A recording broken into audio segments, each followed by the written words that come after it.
This is Sonic. Sonic is a person I've been covering for quite a while, and with my drama slop, I will literally spend my entire time shitting on this blue furry fucking creature. You know, PETA's gonna have to arrest me because I'm gonna be pro-animal abuse by the time this is over with. Let me go ahead and tell you something. I'm not excited for Sonic Racing Crossworlds, and the reason is for the simple fact that there is no story mode. And with there being no story mode, all I have is like me trying to predict the literal future and spend the entire time literally just telling you what the fuck I think the next Sonic game is going to be like. So I guess that's what I'm going to do today. Today we're going to be looking at what Sonic Frontiers 2 can do better than Sonic Frontiers 1 from the lore perspective and from the story perspective. Tails, Knuckles, and Amy should not be in this game. We've already established that they want to be separate from Sonic for a while. This gives us a chance to quite literally go out and explore more characters, introduce new ones, and we don't have Sonic's initial supporting cast, so he can build a new one using the characters that we already have, but haven't been fleshed out very well in the games. And then we can introduce the IDW characters whenever in like a DLC, or whenever like something reaches like 3 million copies, we can just introduce some like DLC for that or something like they did for Final Horizons. But I don't want Nails, Tuckles, and Kami, okay? We don't want any of those people in there because we've established that they're going to be away from Sonic, especially in the English version of the script. Now in the Japanese version of the script, they quite literally lied to all of us. They're probably going to be in the next game. But it is a very good idea to take what we have in that game and make it carry forward into a sequel. If it isn't a sequel, but it carries some of the same momentum, well then we can just count it as a sequel anyway. But if it's not a sequel, well then we don't have to really follow up on anything because we could just put it at a different point of the timeline. But I'm hoping that this is a genuine sequel because we're gonna go into part 2. For part 2 to make sense, we haven't had a genuine sequel that has kept consistent gameplay and has kept a consistent art style type in over like 2 decades of Sonic history. So let's be very clear about this. This will be the first time that Sonic will have a sequel in a decade plus. So we have to make it count. We have to show people that Sonic games improve over time instead of getting worse over time. That's why they've been like pretty much completely radio silent and have just been in there grinding against each other, making sure that fucking keyboard is fucking not broken, but they're just fucking making that spacebar wear out as they're fucking placing all their shit, man. Okay? Because they want this shit to be good.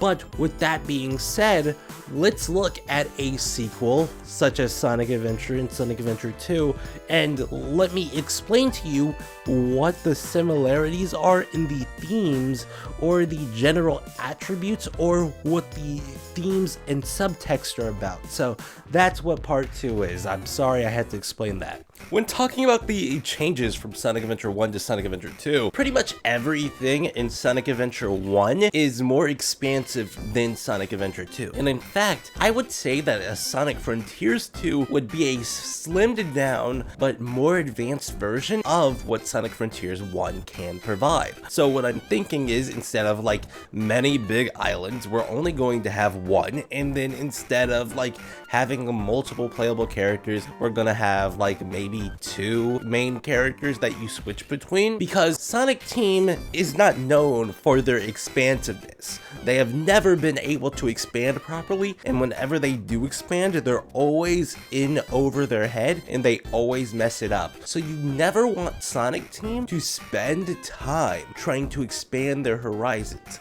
Instead, you want them to take what works, slim it down, and make it more enjoyable. That is what you would want from anyone in this situation, especially Sonic Team and Sega, because they tend to just do things and then mess it up. That's the real reason a Sonic Adventure 3 can't happen. It's because if you slim it down too much, it's not even a Sonic Adventure game anymore, right? You're either going to remove the multiple playable characters or you're going to remove the Chow Garden. And seemingly to most people, the Chow Garden and the multiple playable characters is what makes Sonic Adventure Sonic Adventure. So yeah, I don't think a Sonic Adventure 3 is ever happening. But when we're talking about the sequels, also a thing that we have to consider is that whenever you're talking about a sequel to Sonic games, they involve the object that was used in the previous game in the sequel. So the Chaos Emeralds are used in both Sonic Adventure 1 and 2. I'm expecting them to be used in Sonic Frontiers 2 if it is called Sonic Frontiers 2. Also, another thing that you need to remember is that they explore different ways that those objects that are used for the story affect the general perception or the way that the story went and happened. When talking about Gerald Robotnik, we are usually only talking about the fact that the Chaos Emeralds led to his downfall, which is because Shadow was used from Chaos Energy, and the Chaos Energy is what made Shadow strong enough to where Gun had to come and raid the facility. Much like how Padmadugumad, I don't know, the Knuckles tribe, I don't know how to say that. But the Knuckles tribe was taken down because they abused the Chaos Emerald's energy. So from Sonic Adventure 1 to 2, you can see that there's a clear through line about how Chaos Energy and Chaos Emeralds are used in mysterious and mischievous ways, and it leads to tragedy. That is a thing that we need to consider. So we see how they lead to tragedy, and then Sonic Frontiers comes and they do the same thing. But the new addition that they add is the addition to the extra alien race that they introduced and expanded on Chaos from Sonic Adventure. So what we would do from that is expand on, hey, why are these people extinct now? Are there more steps that led to this? And I think that could be the way you can go, because you don't want to lead with another Chaos Emerald centric story. You can have them in there, but you want to expand on another part of the series, and I think the Ancients are the best way to do that. Especially when you have Sonic Adventures 1 and 2 that have already expanded on the Chaos Emeralds but didn't expand on their lore. You have a thing that expands on their lore but expands on the lore by adding the new alien race, saying that the Chaos Emeralds weren't explicitly made on Earth but were brought here by the Master Emerald, which is a very good way to go. Alright, next part. Due to Ian Flynn being a good writer, I believe that he is a perfect fit for modern Sonic. But the thing that we have to remember is that he started from the Archie comics. That's the place that he wants to end up at. And are we going to get there? I don't know. But what I do know is that Archie Sonic is not Game Sonic, and the more we make them similar, the less that Archie Sonic will be relevant in culture. So you don't really want Archie Sonic to replace main game Sonic. And although we have seen that Ian Flynn knows how to write these characters in their original forms as seen in Shadow Generations, I do want to say that I'm very excited for where he can take the lore, because no matter what you say, Ken Penders and Ian Flynn are very good at adding to the things that are already there, but they aren't very good at starting things off and making their characters expand their horizon. I don't know how to say that very well. So from here, we're talking about the story. For me, in a perfect world, Sonic Frontiers 2 would have a different set of Sonic friends. Maybe like Charmy, Vector, and Espio. We expand on their characters and we add something new to them. Sonic has already went through his character arc in the first game, so we leave him alone. He already passed and got through whatever he needs to, and during this time, we can use Charmy, Vector, and Espio as our way to do detective work with Sonic the Hedgehog. Yes, a detective Charmy, B, Vector, and Espio game. Sounds like a dream, right? We can have them playable, but we only have one island. So what we do is we would use the unique abilities of all three of the other major characters and use those for puzzle solving, right? We use those for puzzle solving, and we use Sonic for the platforming, right? They're all able to do the platforming, but you need Charmy, Espio, and Vector in order to progress the story. By the end of the game, you might find out something new about about the ancients, you might find out about another race that was talking to the ancient or was given advanced technology by the ancient, and by then we get to the end of the story and you fight your big bad, maybe the end 2.0 because it went through all the systems and stuff because it was locked in cyberspace for so long.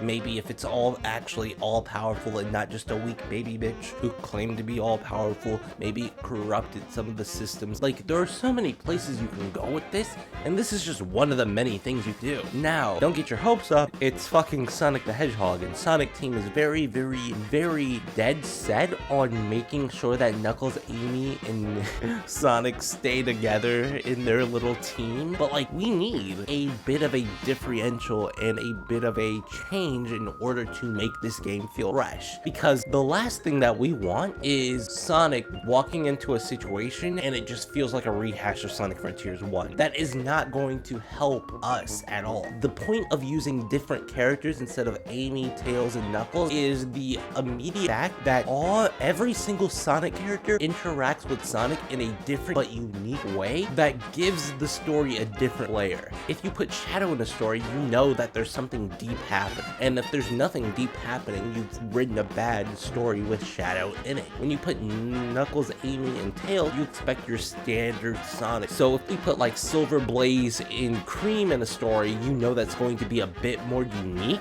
because we don't see that all too often.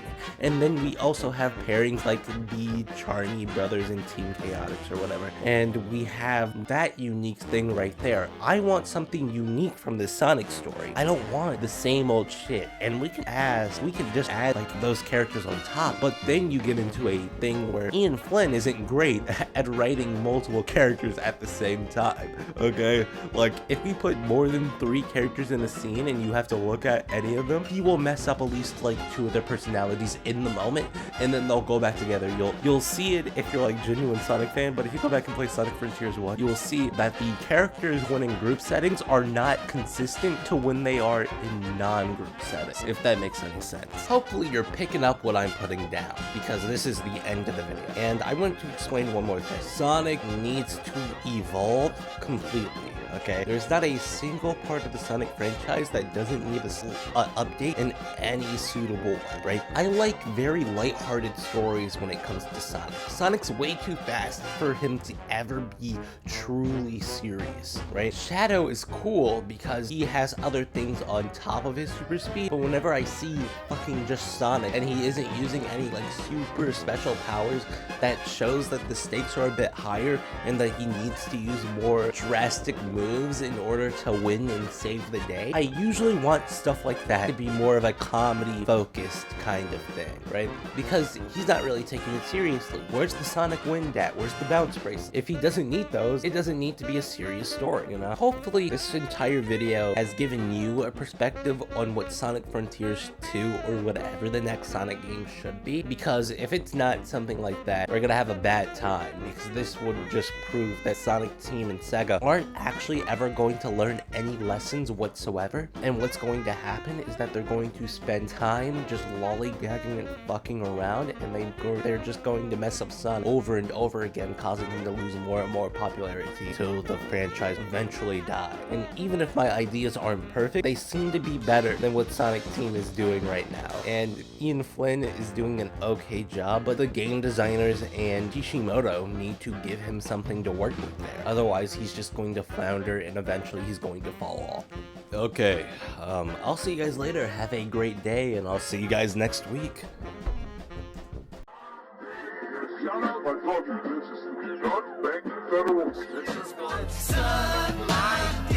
Put your nose up in these britches. We'll see a deep throat, 0.5 inches. Yeah. Sunlight. I stuck my fingers in. You were high on heroin. Are you now remembering?